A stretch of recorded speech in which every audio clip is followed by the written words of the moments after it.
Jadi gini sebenarnya. Ah? Oke, jadi yang ketiga di sini adalah how to handling the objection. Jadi sebenarnya yang paling penting nih, jadi bagaimana Bapak Ibu di lapangan, kalau ada pertanyaan bagaimana Bapak Ibu bisa menjawab dengan baik. Nah, saya masih ingat dulu waktu saya mulai belajar dari guru saya, mentor saya, ya. Nah, jadi kan saya backgroundnya IT. Ya, kalau saya background IT dulu guru saya pernah bilang, Budi, kan kita semua mau kaya kan, benar kan? Nah, jadi waktu saya lagi itu mau belajar sama mentor saya, guru saya bilang gini, Budi, kamu susah kaya. Nah, saya bilang kenapa susah kaya? Kan saya backgroundnya IT. Dia bilang IT susah kaya karena kalau IT, Bapak baru belajar, baru jadi expert, baru menguasai, baru mau cari uang, sudah berubah lagi. Betul? Anda harus belajar lagi, ya kan? Menguasainya lagi, baru mau cari uang, sudah berubah lagi. Ya, betul kan? Nah, sekarang dari kuliah saya dari 30 tahun, ya 30 lebih ya. Dari sejak kuliah saya sampai sekarang, kelihatan programnya nggak ada satu lagi yang bisa kita pakai. Betul kan? Betul kan? Sekarang udah apps, ya kan udah aplikasi, ya kan udah nggak ada yang kepake semua program kita ya. Jadi artinya apa? Karena sesuatu kalau yang berubah-ubah, kamu susah kaya katanya. Nah, dia bilang apa? Kalau di multi level marketing, dari dulu sampai sekarang, itu aja. Yeah. Betul nggak? Dari zamannya MWT, ya, itu aja. Jadi artinya apa? Jadi di multi level marketing tidak lebih dari 30 pertanyaan. Jadi kalau Bapak Ibu bisa menjawab 30 pertanyaan dengan baik, pasti Bapak Ibu pasti sukses, pasti kaya. Setuju nggak? Ya kan? 30 pertanyaan loh, Bapak Ibu harus bisa menjawab dengan baik. Nah, dulu saya masih ingat, dulu kan saya IT ya. Saya membangun sistem di Bank Bali. Dulu saya masih pernah di Bank Bali 7 tahun. Nah, jadi kalau kita dulu pernah di Bank Bali, misalnya kita bangun call center, ya call centernya Bank Bali. Nah, call centernya Bank Bali itu staffnya, itu semua adalah standar dan prosedur. Artinya apa? Mereka cuma baca teks doang, benar nggak? Jadi kalau Anda telepon, internet banking saya kenapa nggak bisa? Nah, ya kan? Maaf, ya kan? Terima kasih Bapak sudah telepon saya, kan? Maaf ya kan, internet banking ini mengganggu ya kan aktivitas Bapak, dia tinggal baca Pak. Tapi kalau orang telepon lagi mengenai kenapa apa lagi kan dia tinggal baca. Betul nggak? Karena kalau enggak kan masa kita punya staff 30 orang, masa kita mau ngajarin semua Pak? Betul nggak Pak? Jadi cuma berupa kertas dong, jadi mereka punya meja tuh cuma tempelan kertas. Jadi kalau orang telepon nanya apa, jawabnya cuma ini doang. Ya, sehingga nanti kalau ada pergantian staff kita juga gampang. Ya kamu nggak usah belajar lagi, tinggal baca teks aja ya kan? Oh iya, benar. Betul? Nah, jadi sama. Jadi itu kembali ke dalam sistem kita ini lagi. Jadi di multi level marketing gimana? Sama. Kita harus bisa membaca teks itu. Ada satu pertanyaan, ya kita harus bisa menjawab dengan baik. Nah, pertanyaan paling sering apa? Kalau di multi level marketing? Mahal. Ya, saya nggak suka multi level marketing. Itu yang pertama itu. Multi level marketing. Waduh, saya nggak suka nih. Ya nggak? Yang kedua apa lagi yang biasa sering? Mahal. Mahal. Apa Bu? Hah? Nggak ada waktu. Iya, iming-iming. Kaleng-kaleng. Iming-iming punya rumah, mobil. Iming-iming punya? Rumah, mobil. Sebagian nggak suka. Untungin upline lah ya. Untungin upline. Untungin upline. Yang di atas aja yang kaya. Kemudian nggak punya waktu. Kemudian saya nggak bisa ngomong, saya nggak bisa presentasi lah ya. Nggak punya teman. Saya nggak punya teman, ya kan? Aduh, bukan minat gua lah. Bukan minat gua. Bukan jalan gua. Bla. Makanya kalau ada kalau di rutin tidak lebih dari 30%. Hanya ini aja. Oke, sekarang kita mulai bahas ya. Memang kita nggak punya waktu bahas semua 30 ya. Tapi oke, satu persatu. Yang paling sering ditanya adalah satu. Saya tidak suka multi level marketing. Begitu dia tanya, saya tidak suka multi level marketing. Nah, kita harus menyamakan sepatu. Ya. Saya nggak suka. Sama. Saya juga bilang sama. Saya juga nggak suka. Benar nggak? Kapan Bapak Ibu coba saya tanya, dari sekolah, dari SD sampai SMA, sekolah berapa? 12 tahun ya? Kemudian kita kuliah 5 tahun lagi, berarti 17 tahun. Ada yang punya cita-cita, setelah saya lulus, saya mau jadi pemain multi level marketing? Nggak ada. Nggak ada, bener nggak? Selama kita sekolah itu pasti semua bilang, mau jadi insinyur, sarjana, bener nggak? Dokter, pilot, ya kan? Sekarang ada lah yang jadi suster, ya. Mau jadi guru, pengajar, ada. Tapi pemain multi level marketing nggak ada. Oke, mau coba emosi dong? Nggak ada, belum ada. Nah ya, tapi kenyataan sekarang apa? Nah, Anda pernah lihat yang diwawancara di Mata Naswa ya? Ternyata yang penghasilan sekarang di multi level marketing itu luar biasa, benar nggak? Itu mengalahkan dari pengacara, ya kan? Para profesional semua, benar nggak? Anda mau cari uang 100 juta di sini, coba. Ini hitungan bulan loh. Ya? Saya masih ingat loh. Saya kerja di perusahaan IT 20 tahun keluar, gaji terakhir saya 25 juta aja loh. Itu kerja sampai 20 tahun lebih loh, ya kan? Perusahaan asing lagi, ya kan? Ngerti nggak? Jadi artinya apa? Apalagi Anda ingin mencapai semuanya ratusan juta, benar? Kita realita aja, ya kan? Bapak Ibu sekolah 12 tahun, lulus 17 tahun, begitu lulus berapa gajinya? 3,5, 4 juta berapa? Iya, betul. Setelah kerja 20 tahun, ya terakhir itu berapa? Segitu. Nah, yang paling banyak adalah di 10 juta sampai 50 juta, Iya, yang paling banyak tuh, ya kan? Nah, jadi kalau di sini kalau kita mau dapat 100 juta gimana? Simple kan? Simple. Nah, jadi kalau simple kita harus belajar, ya. Nah, jadi yang pertama Pak Dino, oke, saya nggak suka multi-level marketing. Saya bilang sama. Saya juga nggak suka multi-level. Tetapi, ya setelah saya pelajari, benar nggak? Kenapa sekarang banyak pengusaha-pengusaha, konglomerat semua, ya kan? Nah, ingin memasarkan produknya itu melalui sistem multi-level marketing, benar nggak? Termasuk Sido muncul. Sido muncul sekarang bikin satu divisi khusus memasarkan produknya melalui multi-level marketing, benar nggak? Nah, sekarang saya tanya lagi, multi-level marketing sekarang apa sih masalahnya sekarang? Biar Bapak Ibu juga tahu ya. Nah, multi-level marketing kan semua adalah cuma satu cara mendistribusi barang. Oke, sekarang AFC ini sudah 50 tahun ya. Sudah jual secara retail di semua negara. Ya, Indonesia AFC website ini adalah masuk ke Indonesia adalah negara ke-8. Oke, sekarang saya tanya. Kalau misalnya kita distribusi yang normal, kita mesti pasang baliho nggak, Pak? Iya. Betul nggak? Di pinggir jalan harus pasang baliho, harus cetak katalog, brosur, ya kan? Iklan TV lagi mungkin ya. Sales. Sewa tempat di Guardian, bayar SPG, itu berapa, Pak? Banyak. Lebih dari 40%, benar nggak? Nah, terus terang ini perusahaan ini cuma ngambil 40%. Karena kenapa? Karena kita terdaftar di AP2LI ya. Ya, kita terdaftar di AP2LI itu komisi kita tidak boleh lebih dari 40%. Nah, jadi 40% yang tadi kita alokasi untuk itu sekarang dibayarkan kepada kita, Pak. Terus apa yang salah? Ya, nggak ada yang salah. Nah, Bapak Ibu tahu nggak sekarang? Nah, mungkin saya bocorin, tapi jangan bilang saya bocor ya. Nah, ini Bapak Ibu sering ke Matahari? Oke, Bapak Ibu tahu nggak Matahari itu kalau barang masuk ke sana itu kali berapa? Oke, om saya itu ini pabrik jin. Oke, kalau masukin jin ke Matahari itu kali 4. Oke, kalau barang lebih bagus kali 5. Jadi kalau dari kita 100.000 masuk ke sana itu kali 4, berarti yang dijual 400.000. Oke, kalau bagusan dia kali 5, berarti 500.000. Oke, nah kalau dia diskon 50%, berarti masih untung. Betul? Karena 400.000 potong 50% masih 200.000 ya kan, modal masih 100.000. Kalau lagi mau sale 50 tambah lagi 20% masih untung. Betul nggak? 200.000 potong lagi 40.000 baru 160.000, masih untung modal 100.000. Nah, apa?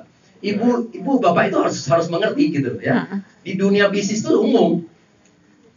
Benar? Jadi kalau kita mengerti ya memang wajar, apa yang beda gitu ya. Nah, kan? Jadi sekarang ini sama. Nah, buktinya dengan multi level marketing setelah 50 tahun AFC ternyata ya waktu Pak Ernest sama Pak Mike meyakinkan mereka, begitu dia bilang menyetujui, coba hanya bawa satu macam SOP aja tahun 2008 aja rank kita langsung naik ke 3, peringkat 3 dunia ya kan. Jadi kita negara ke-8 tapi kita cuma jualan SOP aja belum 1 tahun aja kita langsung naik ke ranking nomor 3 ya, setelah di Cina, setelah Singapura, Indonesia. 2019 tahun kemarin kita langsung ranking nomor 2 hanya di bawah Cina ya. Dan seluruh penjualan AFC di semua negara itu turun 9% karena negara resesi, negara resesi, daya beli juga orang turun ya. Semua negara yang cara retail yang kita beli di Guardian, di Watson itu semua turun 9%. Tapi AFC untuk di Indonesia naik 40,8%. Untuk teman-teman yang luar biasa, benar? Nah, contohnya nih. Kan sebelum ini kan dipasarkan sebelum kita pasarkan multi level marketing, Pak Ernest kan waktu produk ini kan semua kan juga dia masukin ke Guardian. Ya, awalnya semua dimasukin ke Guardian, Pak ya. Nah, contoh nih misalnya SOP kita jual di Guardian. 1.650.000 ya, kita mau beli nih, tanya SPG-nya, Bu rasanya apa? Nah, rasa ya. Nah, kemarin saya boleh kasih tester sih, rasa jeruk. Nah, ya kan? Terus manfaatnya apa? Manfaat saya nggak tahu, Ibu baca aja. ini gitu ya. Betul nggak? Kira-kira dia mau beli nggak? Belum. Nah, tapi kalau namanya teman ke teman, ya kan? Saya bilang ke Pak Adi, cerita. Wah, saya ada sumbatan kemarin saya konsumsi ini bagus, ya kan? Pak Adi percaya sama saya lah, ambil 12 box. Pak Adi percaya sama saya, pulang bawa 12 kotak. Oke? Iya, seperti itu. Jadi teman ke teman itu keyakinan orang lebih percayanya lebih tinggi. Nah, sehingga penjualan sales kita meningkat, Pak. Itu Pak, luar biasanya gitu ya. Jadi kalau orang bilang saya nggak suka multi level marketing, nah Anda tuh tadi apa? Sama, saya juga tidak suka. Tetapi setelah saya pelajari, ya kan? Kenapa pengusaha para konglomerat sekarang juga sama memasarkan produknya ya? Nah, melalui multi level marketing. Kenapa? Karena dunia sudah berubah. Karena dunia sudah berubah. Kalau Anda tidak mengikuti perubahan zaman, Anda akan tersisihkan. Betul? Nah, sekarang saya ini lagi. Kalau Anda bisnis, saya dulu juga sama ya. Kita juga pernah jualan baju juga ya di mall. Jualan baju, Bapak Ibu kalau beli baju 100.000 di Tanah Abang, kalau kita di mall jual harus berapa? Minimal kali 200.000, betul? Kalau bagusan dikit kita bisa kali 3 ya, 300.000. Oke, kenapa? Karena kita ada sewa tempat, kita ada bayar karyawan, bayar listrik, betul nggak? Maintenance dan bla bla. Sekarang Pak namanya online Pak, itu mematikan semua usaha Pak. Anda beli baju di Tanah Abang 100.000, orang ini bisa jual 110.000, betul? Online. Nah, sehingga dia akan mematikan. Ini cepat atau lambat, Anda suka nggak suka, nanti toko-toko yang di pinggirnya akan tutup semua.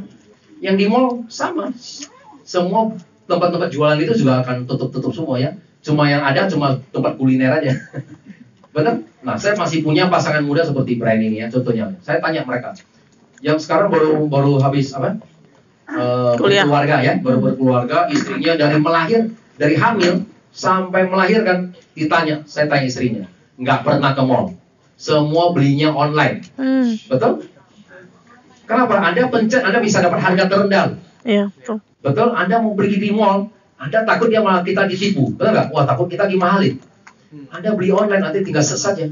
Coba, dari sejak dia hamil sampai dia sekarang beli susu, semua adalah online. Betul. Tidak pernah ke mall, tidak pernah ke toko beli. Nah, kedepannya ini akan habis semua. Jadi saya bilang kenapa? Karena dunia sudah berubah. Anda nggak mau mengikuti konsep pemasaran melalui multi level marketing, Anda akan tersisihkan. Iya. Ya kan? Ini hanya produk kok. Nah, terserah aja nih produk nih SOP. Nah, lu mau jual gimana? Lu mau jual di Guardian, ya kan? Atau lu mau jual melalui multi level marketing? Iya, betul. Hanya cara distribusi kok. Apa yang salah? Oke? Nangkep ya? Nah, jadi yang pertama itu ya. Jadi kalau memang kemudian teman kita saya banyak lihat yang setelah kita dijelaskan, banyak orang yang responnya bagus. Kalau dia bagus, kita lanjut. Tapi kalau dia responnya masih kurang bagus, udah kita stop. Nggak usah kita lanjutkan. Nah, nanti kadang-kadang setelah 1 minggu, 2 minggu lagi, kita bisa dipanggil lagi. Brian, kemana kamu ngomong apa lagi? Nah, lanjut lagi. Ya, kenapa? Karena dia udah mulai terbuka. Ya. Karena dia juga mulai cari-cari tahu seperti itu ya. Oke, yang kedua mahal. Nah, mahal ini relatif. Ya, mahal ini relatif. Kalau mahal ini gini, saya kasih contoh ya. Vitamin berapa? Apa? Vitamin. Jadi kalau mahal gini, ada dokter, kemarin saya ketemu dokter. Nah, dokter bilang gini, kalau Anda mau jelasin ya, simple. Dia bilang manusia ini apa? Terdiri dari apa? Sel ya? Ya. Kan manusia kan kita semua terdiri dari sel. Nah, selnya kita ini ada 2 tahap. Tahap pertama adalah sebelum 17 tahun, regenerasi sel kita lebih banyak daripada yang mati, yang degeneratif, betul? Misalnya bertumbuh 1 juta, yang mati cuma 100.000. Itu kalau kita sebelum 17 tahun. Setelah 17 tahun, nah saya kira di sini kita udah di atas 17 semua nih ya. Jadi kita masuk sekarang fase kedua. Masuk ke fase kedua adalah kita sekarang terjadi penuaan. Betul kan? Sel yang mati lebih baik daripada yang bertumbuh. Yang mati 1 juta, yang bertumbuh 100.000. Kalau setiap hari terjadi defisit, lama-lama kan kita makin tua. Iya. Ya, kalau udah tua, terjadi penyakit. Penyakit degeneratif seperti diabetes, hipertensi, asam urat, stroke, gagal ginjal, ya kan, serangan jantung, itu semua karena apa? Karena kita penuaan, betul kan? Iya. Karena kita tua sehingga kita sakit kan kemudian mati. Betul? Nah, sekarang SOP salah satu yang bisa membalikkan proses penuaan kita. Ya. Selnya kita bisa mudah. Nah, dia bisa membalikkan proses penuaan kita 10 sampai 15 tahun. Nah, Anda sekarang bilang mahal mau banding sama apa? Sama vitamin. Nah, saya tanya, vitamin bisa nggak membalikkan proses penuaan selnya saya? Nggak bisa. Mungkin vitamin saya hanya bikin stamina saya lebih fit, benar kan? Iya. Lebih seger, ya kan? Tapi tidak bisa membalikkan proses penuaan saya. Yang bisa membalikkan proses penuaan saya apa? Adalah suntik stem cell. Oh, iya. Ya, orang yang biasanya yang suntik di Swiss sama di Jerman, ya. Nah, itu yang 300 juta sama miliaran. Nah, Anda harus berbanding sama itu. Nah, jadi sehingga begitu Anda bilang mahal, udah nggak mahal. Iya, betul. Nah, Anda harus bisa cerita. Betul. Ya, Bu. Aku punya anaknya kakak saya, dia punya mertua suntik kaki 1M. 1M ya? 20 kali ke dokter. 20 kali ya? Nah. Kalau mau suntik boleh, saya juga ada channel. Ya, kemarin saya ditawarin juga dokter, mau nggak suntik di Beijing? Nah, jadi kalau kita mau suntik stem cell itu ada 3 cara. Ya, yang pertama namanya fetal stem cell. Fetal stem cell adalah ngambil dari janin bayi. Ya, 4 sampai 5 bulan kita ngambil janin bayi. Wow. Manusia ini kan kita kan punya sel hidup, kita punya stem cell. Nah, stem cell yang paling cocok adalah manusia ke manusia, Pak. Nah, makanya orang dulu tuh adalah manusia makan manusia. Orang zaman dulu ya, tapi sekarang kan nggak bisa ya. Jadi sebenarnya manusia paling cocok adalah manusia. Nah, sehingga ngambil dari janin bayi. Nah, jadi sekarang masih ada di Beijing. Ya, kalau di Beijing harganya 400 juta. Wow. Ya, suntik 6 kali. Ya, itu 400 juta. Tapi efeknya tadi itu, bayi bisa meninggal. Ya, jadi makanya sekarang itu dilarang, itu dianggap haram, dianggap barbar, kecuali di beberapa negara. Sama di Ukraina masih boleh. Jadi ada 2 negara itu masih boleh. Nah, itu cara pertama. Cara kedua tadi itulah suntik stem cell itu udah ngambil, kalau kalian lihat yang dokter alam, itu ngambil tulang sum belakang ya, di bagian pantat itu dibor. Ya, dibor kemudian disedot ya. Nah, disedot kemudian nanti difilter jadi stem cell, baru disuntikkan kembali lagi kepada manusia. Nah, itu yang mau dilakukan sama ini Ibu Ani Yudhoyono. Tapi ya. udah meninggal. Ya, tapi kan nggak keburu mau ngambil dari saudaranya, tapi udah keburu meninggal ya. Itu cara kedua, sakit dan mahal ya. Ya lumayan ya, bagian pantat dibor ya. Ya. Kemudian yang cara ketiga adalah itu ari-ari ya. Jadi kalau kita mau melahirkan anak-anak, mau nggak disimpan? Nah, ari-ari itu ternyata kalau disimpan ada di Indonesia sekarang ada 6 tempat bisa simpan. Simpan nggak terlalu mahal, tapi kalau kita mau pakai implementasinya 700 juta. Nah, tapi itu cuma ari-ari itu cuma bisa dipakai sampai usia bayi itu 20 tahun. Iya. Jadi dan sekarang tadi saya bilang penyakit degeneratif hampir semua terjadi setelah kita 20 tahun. 40, 50 baru muncul semua. Setelah 20 tahun udah nggak kepake, buang lagi kan. Jadi malah kita ini. Nah, akhirnya sekarang orang lebih cocok ke yang ini marine placenta ya. Gitu ya, ngambil dari mamalia. Nah, cuma masalahnya ngambil dari mamalia pun itu adalah ilegal. Iya. Benar kan? Nah, karena apa? Karena Indonesia mayoritas Muslim, sehingga melarang kalau ada suplemen yang ada placenta, makanya nggak dapat izin. Nah, sehingga yang ini ikura salmon, ya kan, dari ikan. Nah, kita dapat ini ya. Oke, jadi yang tadi mahal itu. Nah, kemudian tadi saya ada member juga yang bilang mahal gini. Kadang-kadang dia juga takut gini, mahal. Nah, takutnya itu tidak ya, diuntungin upline ya. Nah, misalnya gini, dia bilang ini 2 sama 4 nya hampir sama nih. Nah, teman saya yang sini, kan banyak orang takutnya gini, takutnya Anda cuma beli di kantor cuma harga 1 juta, tapi jual ke saya 3,3 juta. Sering tuh. Sering kali begitu kan, Anda belinya murah nih, ya kan? Harga member sebenarnya murah nih, begitu harga jual retail, itu Anda jual ke saya 3,3 juta. Nah, jadi member saya nih, dia tunjukin, Bapak bayar saya tadi berapa? 3,3 juta. Nah, saya transfer ke kantor 3,3 juta juga. Bapak tadi transfer apa? 3,3. Saya transfer ke kantor 3,3 juta. Nah, terus yang untungnya di mana, Pak? Nah, karena saya di sini membantu perusahaan memasarkan produknya, wajarlah kalau saya dikasih komisi, benar? Iya, termasuk juga seperti saya, misalnya kerja di perusahaan marketing juga, benar? Saya sebagai karyawannya juga saya digaji. Nah, jadi begitu dia bisa jelasin, beli juga Bapak itu? Ya, gitu ya. Kadang-kadang dia cuma nggak ngerti, dia cuma takut Bapak Ibu cuma beli 1 juta, jual ke saya 3,3. Nah, Bapak Ibu tunjukin ya. Nah, Bapak Ibu bayar saya 3,3, saya store tuh 3,3 juta ya. Karena saya membantu perusahaan memasarkan produk ini, wajar saya dikasih komisi. Jadi anggap wajar juga itu, nggak ada masalah ya. Jadi tergantung bagaimana Anda berkomunikasi dengan baik ya. Waktu, ya sama lah ya, namanya waktu. Waktu saya nggak punya waktu, ya saya nggak punya temen, ya ini semua sama. Dulu saya juga bilang, oh saya nggak punya temen, oh sama saya juga orang IT, saya orang IT saya juga nggak punya teman kok. Teman saya adalah karyawan saya semua, nah ya kan. Tapi satu, karyawan saya punya ini, kakaknya siapa? Saya nggak tahu. Nah, di sini ada Pak Ita, ada Bu Ita sama Pak Firman tuh. Nah, saya masih ingat dari dulu pertama kali multi level marketing saya pertama, itu saya kenal cuma adiknya dia. Karena adiknya dia adalah stafnya saya di kantor, Pak Indra. Nah, dulu kan saya namanya IT Pak ya, manajer. Anak buah saya semuanya karyawan saya. Begitu karyawan saya bilang, Pak, bagus ya marketing plan-nya, bagus. Saya mau join Pak, tapi ngutang Pak. Ya kan, ya karena gaji mereka itu terbatas. Iya. Betul kan? Nah, tapi kan pada saat itu kalau mau pada saat itu waktu saya mau berbisnis gimana? Ya udah nggak apa-apa, saya ngutangin cicilnya 3 kali. Nah, ya kan? Nah, tapi di belakangnya dia kan saya nggak kenal. Kakaknya dia siapa, temannya dia siapa, orang tuanya siapa, saudaranya siapa, benar? Nah, dari situ kan kita akan gali-gali. Hari ini semua teman saya itu semua itu terus terang dari multi level marketing nggak tahu udah kemana-mana. Jadi temannya ini teman-teman ini, sampai di sini jadi teman baik gitu. Tapi kita harus melewati ini karena saya kan di IT, saya nggak punya teman loh. Gimana? Ya kan? Kalau saya nggak punya teman ya saya selama-lamanya di situ, ya kan? Masa tiap hari mengeluh, saya nggak punya teman, ya, yang mengeluh terus di sini, saya nggak punya teman, ya. Nah, kalau kita nggak punya teman gimana? Ya masuk ke organisasi lain, ya kan? Daftarlah jadi fitness center ya Pak. Nah, ya. Daftar ini kan sama kan? Lama-lama kita punya banyak teman juga ya. Oke, kalau kita nggak bisa presentasi, sama seperti saya juga ya. Saya dulu juga nggak bisa presentasi karena saya orang IT. Dulu saya masih ingat tahun 2004 tuh, saya mau presentasi di belakang saya 3 cewek nih. Di sini saya di whiteboard presentasi. Gemeter tangan saya. Nah ya, jadi pun saya pun bukan seorang presenter, tetapi apa? Kita semua bisa belajar, benar nggak? Saya masih ingat dulu tuh saya datang saya dulu di bangku belakang. Nah, yang di depan ibu-ibu ini udah pada hebat Pak. satu bulan dapat 50 juta, 100 juta, 200 juta. Cuma pada saat itu saya cuma bilang, sama-sama makan nasi, benar nggak? Kamu bisa, masa saya nggak bisa? Nah itu yang terus saya harus belajar ya. Makanya saya datang, udah datang sendiri saya nggak mau rugi. Nah minggu depan kalau saya datang lagi, saya ngajak satu. Nah ada Pak Brian, ya kan? Belajar, berarti kan udah berdua Pak. Nah nanti minggu depannya lagi saya ngajak satu, Pak Brian ngajak satu, kan udah berempat. Itulah namanya multi level marketing ya. Jadi setiap kali kita datang harus datang belajar, ya belajar dan ngajak orang untuk itu. Oke. Nah saya kira itu aja sharing saya. Jadi 30 pertanyaan. Oke, masih ada lagi tadi. Yang legal dokumen ya. Jadi seringkali kita kesalahan kita satu. Kita mau pergi presentasi tapi kita nggak bawa alat bantu. Ya. Nah ini salah besar. Yang pertama apa? Ya buku presentasi. Iya. Buku presentasi orang ada ya. Nggak ada yang namanya kita udah percaya hebat langsung pergi. Iya. Iya benar seperti ini buku presentasi lah tuh. Ini kelihatan rajin nih. Tuh presentasinya udah banyak, berarti udah banyak presentasi. Benar. Kalau presentasi masih mulus, ini berarti habis beli nggak pernah presentasi nih. Ya dia benar kayak gini. Jadi kita harus bawa buku presentasi. Nah kemudian yang kedua itu legal dokumen. Nah saya sering kali ditanya, saya sering lihat dia begini. Begitu dia lagi presentasi ditanya, ada ship nggak?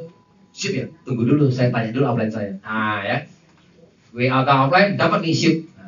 Nanti kemudian prospek kita tanya lagi, ada BP POM nggak? Tunggu dulu, tanya lagi, kok ada BP POM nggak? Minta lagi dikirim BP POM. Nah setelah BP POM ditanya lagi, ada halal nggak? Tunggu dulu, saya tanya lagi. Ya kan 3 kali tanya, ibu pulang dulu lah. Ya benar kan? Karena kita nggak siap, betul? Jadi sebenarnya pertanyaan yang udah paling sering. Nah legal dokumen ini paling banyak yang di legal dokumen, betul nggak? Jadi ini semua bapak ibu harus persiapkan, udah sehingga kalau ketemu prospek calon member kita, nah kita tinggal jelaskan, udah selesai. Ya, nah ini cuma probabilitas, bapak ibu nggak usah terlalu ini, maksudnya apa? Harus pun menaruh hati di sana. Waduh, dia harus beli. Enggak perlu. Yang penting kita cuma berbagi. Jadi saya selalu cuma bilang saya cuma berbagi. Nah, bapak ibu mau beli nggak apa-apa, nggak beli juga nggak apa-apa. Karena ibu beli ya lumayan saya terima komisi. Hanya begitu aja kok. Yang kan terus ini ya seperti itu. Oke? Ada yang mau bertanya? Kalau bertanya panjang lagi, jam 5 nggak pulang.